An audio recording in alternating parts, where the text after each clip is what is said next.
सबसे पहले बात रूस यूक्रेन की करते हैं, जिसे करीब करीब 4 साल होने जा रहे हैं। लेकिन दोनों देशों को देखकर ऐसा लगता है कि शायद दोनों ही मुल्क अपना बदला अभी तक पूरा नहीं हुआ। रूस और यूक्रेन दोनों ही एक दूसरे पर बड़े और विध्वंसक हमले कर रहे हैं। लगता तो ऐसा है कि मानो युद्ध अब आम युद्ध नहीं बल्कि परमाणु युद्ध में तब्दील होता जा रहा है। इसको लेकर आपको एक रिपोर्ट दिखाते हैं।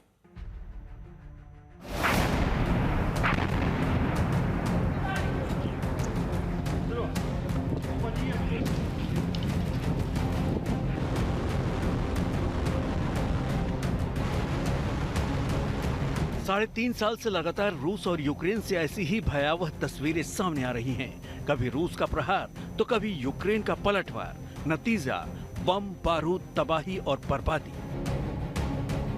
रूस और यूक्रेन में युद्ध रोकने की तमाम कोशिश नाकाम साबित हो रही है। शांति वार्ता की पहल बेनतीजा रही है और दोनों देशों के बीच जंग हर दिन के साथ और भीषण होती जा रही है। यूक्रेन पर रूस के हमलों के बाद जेलेंस्की की सेना ने भी पलटवार किया है। कीव ने रूस के ओरियोल क्षेत्र में पावर प्लांट पर ड्रोन अटैक कर जबरदस्त नुकसान पहुंचाया है। इस हमले की वजह से शहर में हीटिंग और गर्म पानी की सप्लाई सीमित हो गई है। इससे पहले रूसी सेना ने यूक्रेन के सूमी और स्लोवियांस्क को जबरदस्त नुकसान पहुंचाया था, जिसमें जान माल का भारी नुकसान हुआ है। यूक्रेन के इन 2 हमलों में 3 लोगों की मौत हुई और 11 से ज्यादा लोग घायल हुए हैं, जिसमें कई बच्चे भी शामिल हैं। स्लोवियांस्क शहर में एक थर्मल पावर प्लांट को भी निशाना बनाया गया है। यूक्रेनी राष्ट्रपति ने इन हमलों को पूरी तरह से आतंकी घटना करार दिया है। इस बीच सूत्रों से आई खबरों के मुताबिक अमेरिका ने ट्रंप पुतिन बुडापेस्ट शिखर बैठक को आधिकारिक रूप से रद्द कर दिया है। वाशिंगटन ने यह कदम रूस के यूक्रेन को लेकर आक्रामक रुख और शर्तों पर अडिग रहने के बाद उठाया है। हालांकि व्हाइट हाउस की ओर से फिलहाल इसकी पुष्टि नहीं हुई है। कुल मिलाकर संदेश और संकेत यही है कि आने वाले वक्त में रूस और यूक्रेन न केवल रुकने वाले हैं, न थमने वाले हैं, और तो और अब किसी तीसरे पक्ष की कोशिश या दखल का भी कोई कामयाब नतीजा निकलता नहीं दिख रहा है आज तक। तीसरा पक्ष जो लगातार इस युद्ध को और ज्यादा विध्वंसक बनाता जा रहा है, यानी नाटो और अमेरिका। और इसी वक्त इसी से जुड़ी एक बड़ी खबर अपने दर्शकों को बता दें कि रूस यूक्रेन युद्ध में जहां पर यूक्रेन की तरफ से दावा किया गया है कि यूक्रेन ने बीती रात रूस पर 700 से ज्यादा ड्रोनों से हमला किया है। रूस के अलग अलग शहरों पर एक साथ बड़े हमले करने का दावा यूक्रेन की मीडिया की तरफ से किया गया है। कहा गया है कि अब तक यूक्रेन का यह सबसे बड़ा हमला है, जिसमें राजधानी मॉस्को को भी निशाना बनाया गया है।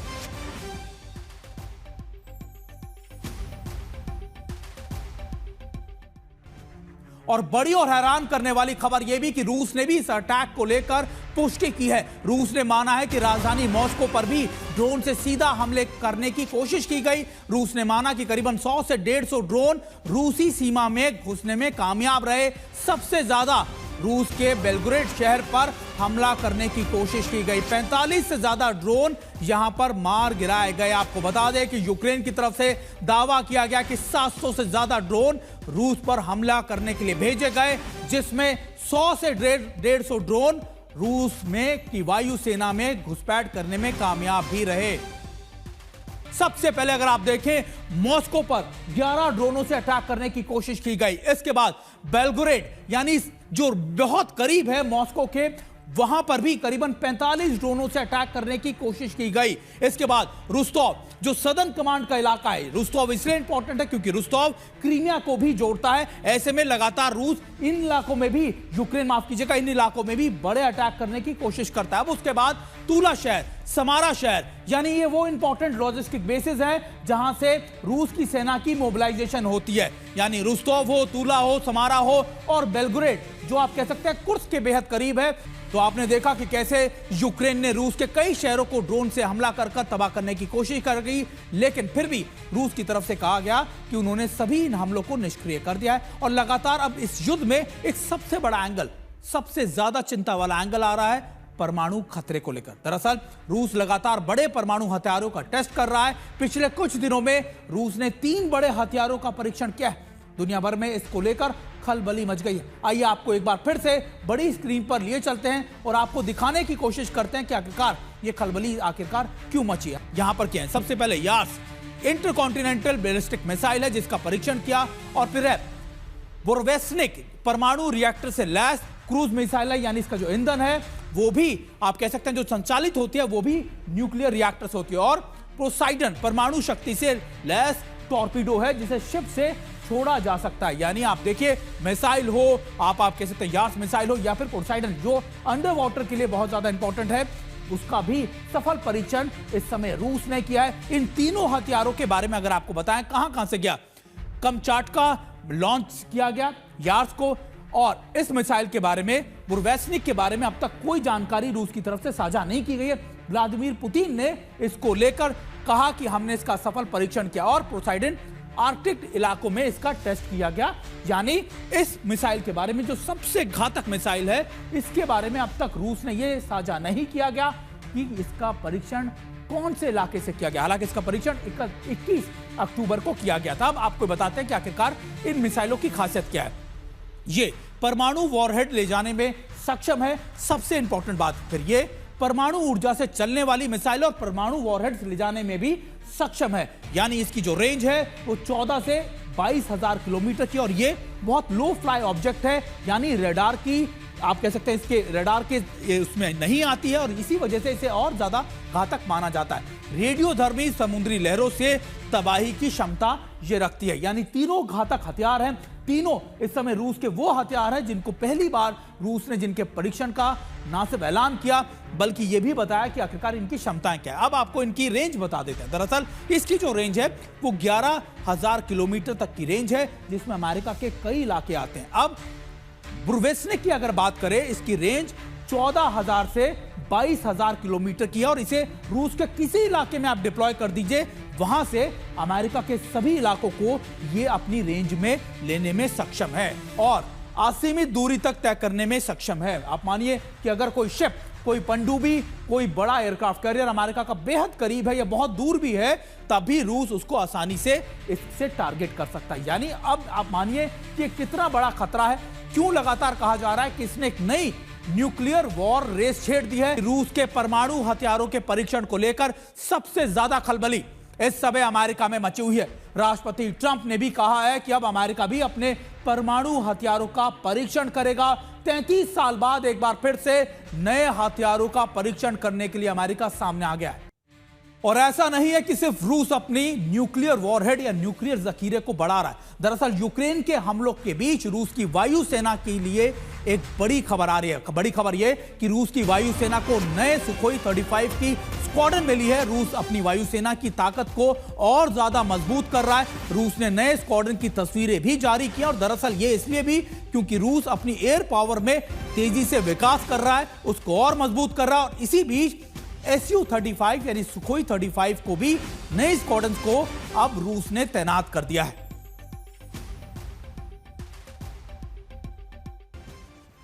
और हमारे साथ हमारे दो खास मेहमान भी जुड़े हुए हैं। हमारे साथ संजय कुलकर्णी सर और सुरेश गोयल सर जुड़े हुए हैं। सुरेश गोयल सर, क्या एक नई न्यूक्लियर वॉर रेस शुरू हो गई है? 33 साल बाद हम देख रहे हैं कि देखिए एकाएक जैसे ही रूस ने अपने इन वॉरहेड्स का परीक्षण किया, उसके बाद अमेरिका ने भी ऐलान कर दिया, और ऐसा लगता है कि यूरोप के भी देश बहुत जल्दी इसको ऐलान करेंगे कि हम भी नए न्यूक्लियर वॉरहेड्स को लेकर तैयारियां कर रहे हैं, उनका हम परीक्षण कर रहे हैं। देखिए, इसमें कोई शक की बात नहीं है कि इन परीक्षणों के बाद में एक जो पिछले 2 दशक में ये एक न्यूक्लियर वॉर रेस जो तकरीबन रुकती गई थी, ये दोबारा शुरू होने का खतरा बढ़ गया और शुरू हो भी चुकी है। इसके बाद में रशिया ने भी पहले अनाउंस कर दिया था कि वो अपने परमाणु हथियारों का निरीक्षण का टेस्टिंग करेंगे। ऑब्वियसली बात है कि अगर रशिया करेगा तो ये सभी पीछे नहीं हटेगा, तो ये एक बहुत बड़ा खतरा पैदा हो गया है। इससे बड़ा खतरा मैं ये कहूंगा कि देखिए, जो अभी तक रशिया यूक्रेन की वॉर थी वो बेसिकली उसमें नेवी इन्वॉल्व नहीं थी। उसमें एयर पावर का यूज बेसिकली बॉम्बिंग के लिए था, लेकिन it was basically land war, कि वहां पर लैंड वॉर में इन्फेंट्री वगैरह, टैंक वगैरह काम में लाए जा रहे थे, और टेरिटोरियल ऑक्यूपेशन के जरिए ये दिखाने का एक प्रयत्न किया जा रहा था कि यूक्रेन को रशिया तबाह कर सकता है। उसकी जो बैकग्राउंड है वो दूसरा है, पॉलिटिकल है, सिक्योरिटी है। उसके बारे में बात तफसील से होनी चाहिए। लेकिन अब ये जो वॉर है, अब ये खतरा पैदा हो गया है कि कहीं ये बढ़कर रशिया नाटो की जंग ना बन जाए। बिल्कुल बिल्कुल और सर, हमारे साथ रशिया नाटो की वॉर हो गई तो बहुत खतरनाक हो जाएगी। बिल्कुल सर, हमारे साथ संजय कुलकर्णी सर भी है। संजय कुलकर्णी सर, आप तो मिलिट्री स्ट्रैटेजीज को, इन पोस्टरिंग को बहुत अच्छे से समझते होंगे, देखते भी होंगे। क्या रूस का ये कदम कहीं से भी इस युद्ध को रोकने वाला लग रहा है, या अमेरिका के भी ऐलान कहीं से ऐसा लगता है कि बातचीत की कोई मेज दोबारा से सज सकती है? सुमित, जैसे गोयल साहब बता रहे थे, मुश्किल लग रहा है। मुश्किल इसलिए लग रहा है क्योंकि रूस जो है वो जानता है कि अब सर्दियां आने वाली है, यही वक्त है, क्योंकि 1346 दिन हो गए हैं और इतने दिनों के बाद पहली बार मॉस्को के ऊपर हमला हुआ है। ये साफ दर्शाता है कि यूक्रेन को कहीं ना कहीं हार्मिंग हो रही है और कहीं ना कहीं जबरदस्त उसके खुद के जो ड्रोन है। ये विडंबना ये है कि ड्रोन जो यूक्रेन को मिल रहे हैं उसके लिए 95% से ज्यादा कंपोनेंट चीन से आ रहे हैं, और तकरीबन मैं कहूँगा 5 में से 4 ड्रोन जो रूस ले रहा है वो भी चीन से आ रहे हैं। यानी कि दोनों देशों को तकरीबन चीन ही सप्लाई कर रहा है कहीं ना कहीं ड्रोन के कंपोनेंट्स को लेकर के। और जिस प्रकार से यूक्रेन ने अपने ड्रोन को इस्तेमाल 1000 किलोमीटर रेंज तक का इस्तेमाल करने की कोशिश की, जिसके कारण उन्होंने मॉस्को पे हमला किया। और मॉस्को, रूस ने जिस प्रकार से यूक्रेन पे हमला किया, खासकर उनके इंफ्रास्ट्रक्चर के ऊपर, उनके एनर्जी इंफ्रास्ट्रक्चर के ऊपर, उनके तेल के डिपोज के ऊपर, तो ये दर्शाता है कि सर्दी आने से पहले अगर ज़ेलेंस्की घुटना टेक देते हैं तो बहुत अच्छी बात है, क्योंकि अमेरिका की डील डालमोल जो सिचुएशन है उससे भी पता चल रहा है तो कि अमेरिका इतनी मदद नहीं कर सकता है। और रेड लाइन क्या है? Tomahawk missile. अगर टॉमहॉक मिसाइल सप्लाई करता है अमेरिका यूक्रेन को, तो रूस ने साफ दर्शाया है कि उसके पास सर आपने रेड लाइन की बात की। आपको बता दें कि 4 साल होने जा रहे हैं इस युद्ध को लेकर, लेकिन अब भी ऐसा लगता है कि शायद रेड लाइन ऐसी है कि रूस हर बार एक नई रेड लाइन डिसाइड करता है लेकिन फिर उसको वॉयलेट कर देता है यूक्रेन। इसी बीच एक बड़ी खबर हम अपने दर्शकों को बता दें कि जिसमें यूक्रेन को फ्रांस अपना सबसे घातक लड़ाकू विमान रफाल देने वाला है। यूक्रेन को जल्द ही रफाल की तैयारी देने की तैयारियां फ्रांस की तरफ से की जा रही है। तो यूक्रेन को रफाल के अलावा अमेरिकी से F-16 और स्वीडन से ग्रिपेन ई जैसे विमान भी मिल सकते हैं। यूक्रेन अपनी वायुसेना को दोबारा से मजबूत करना चाहता है।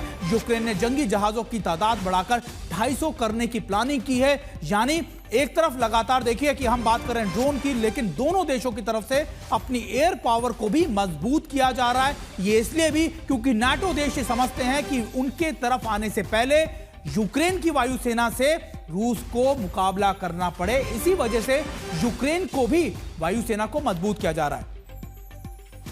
और एक और बड़ी खबर अपने दर्शकों को बता दें कि अमेरिका यूक्रेन को घातक टॉमहॉक मिसाइल सप्लाई कर सकता है, क्योंकि अमेरिकी रक्षा विभाग पेंटागन ने ट्रंप को कहा है कि ऐसा करना संभव हो सकता है। अमेरिका टॉमहॉक मिसाइल की सप्लाई यूक्रेन को कर सकता है। इसको लेकर कई अमेरिकी मीडिया की तरफ से भी खबरें लगातार सामने आ रही हैं, जिसमें कहा गया है कि अब अमेरिका यूक्रेन को नई टॉमहॉक मिसाइलों की सप्लाई कर सकता है। यानी जिस रेड लाइन की हम बात कर रहे थे, वो शायद बहुत जल्दी वॉलेट हो सकती है। हमारे साथ सुरेश सर भी जुड़े हुए हैं और हमारे साथ संजय कुलकर्णी सर भी जुड़े हुए हैं। सुरेश सर, अगर ये सारे घातक हथियार, या फिर आप रफाल की बात कर लीजिए, आप टॉमहॉक की बात कर लीजिए, अगर ये सारे मिल गए तो फिर क्या यूक्रेन नेगोशिएशन के लिए बैठेगा भी, या फिर वही गलती ट्रंप एडमिनिस्ट्रेशन भी करेगा जो बाइडेन एडमिनिस्ट्रेशन ने की थी? देखिए, ये दो सवाल अलग अलग सवाल है। ये जहां तक यूक्रेन का नेगोशिएशन टेबल पर आने का सवाल है, यूक्रेन खाली सीज फायर के लिए बात कर रहा था, लेकिन रशिया ने ये जाहिर कर दिया है कि सीज फायर एक बड़ी टेम्पररी सी चीज होगी। रशिया को चाहिए एक सिक्योरिटी आर्किटेक्चर, ताकि उसको बाद में यूक्रेन से और नाटो से कोई खतरा महसूस ना हो। अभी तक कोई ऐसा मेरे को आसार नजर नहीं आया है कि उस हद तक क्या तो ट्रंप पहुंचे हों या पुतिन को सेटिस्फेक्शन मिला हो। बिल्कुल। तो पहली बात तो ये है कि कोई आसार नहीं है कि यूक्रेन नेगोशिएशंस करेगा।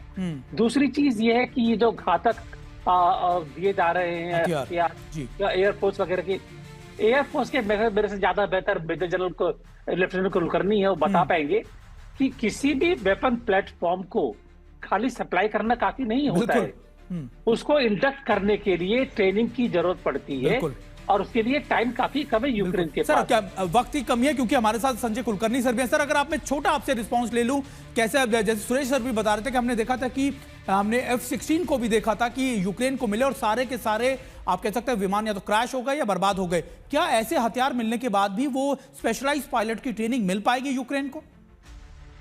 यूक्रेन शुरू से ही सुमित एडवांस एयरक्राफ्ट बनाने में काबिलियत रखता है और उनके पास पायलट्स हैं और उनके पायलट्स लगातार काफी सालों से अमेरिका में, पोलैंड में ट्रेनिंग लेते आए हैं, तो वो तैयार है, उनको उस बारे में दिक्कत नहीं होगी। लेकिन सवाल यह है कि रूस जो है जैसे ही उन हवाई जहाजों को देखेगा और उन्हीं देशों के ऊपर हमला करने की कोशिश सर बिल्कुल इस डिस्कशन को आगे भी बढ़ाएंगे।